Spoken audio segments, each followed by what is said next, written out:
Welcome to Shorthand Dictation Practice. Today's dictation, Shorthand Transcriptions, by Sir Kailash Chandra. Transcription number 27 at 80 words per minute. Get your pen and notebook ready.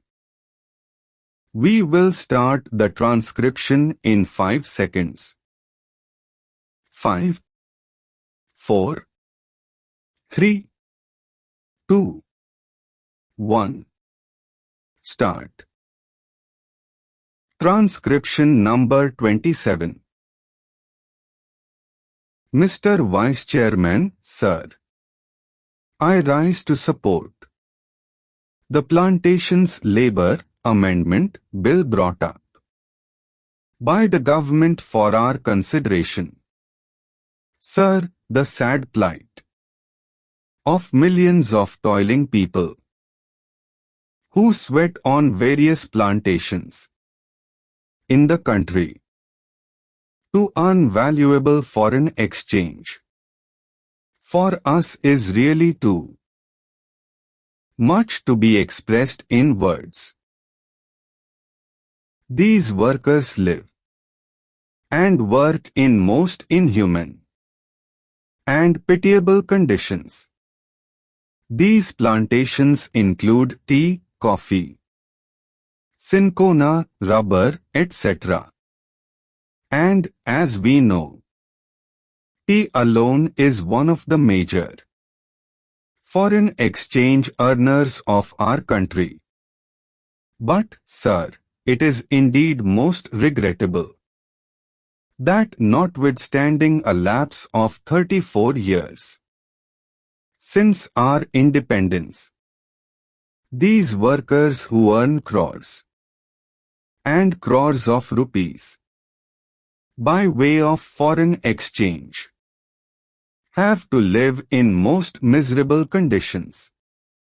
They live in houses that are most insecure and collapse frequently. And when these workers die as a result of these collapses, their guardians or their dependents do not get even due compensation for the loss that they have to bear. Unhygienic living in distant and far-flung areas compounded with lack of medical and educational facilities make their life utterly miserable. These plantation workers have to live in abject poverty like slaves of their employers. And, as we know, most of these plantations are still foreign-owned establishments, last vestiges of the colonial rule, the British rule, and, as I said, it is a matter of deep regret for all of us that despite enacting an act, the Plantations Labour Act 1951, we have not yet been able to effect any improvement in their conditions. I think the employers alone are not responsible for their miserable condition. We are also as much responsible as they are, because although we could enforce the enactment and we could improve their conditions much earlier, we have failed in doing so. Sir, on the 9th May 1973, this House, the Rajya Sabha, decided that a joint committee should be appointed to look into the desired amendment and put up a draft as early as possible for our consideration. On the 26th May 1973, the Lok Sabha also adopted our resolution, our motion, with the result that a 45-member committee, in which 15 representatives were from the Rajya Sabha and 30 from the Lok Sabha, was appointed to look into the matter. This committee was to submit its report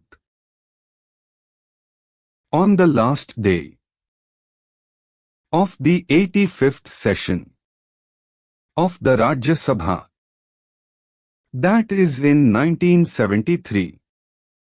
But this committee had to be granted extensions, and the report was ultimately available on the 3rd March 1975. At that time, as we all know, the so-called JP's movement of total revolution was at its peak. Within 2 or 3 months, the national emergency had to be declared.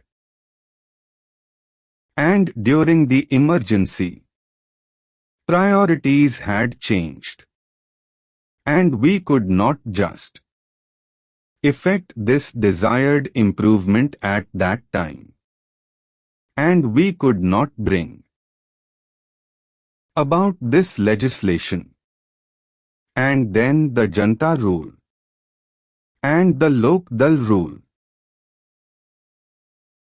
For 30 months they were in power.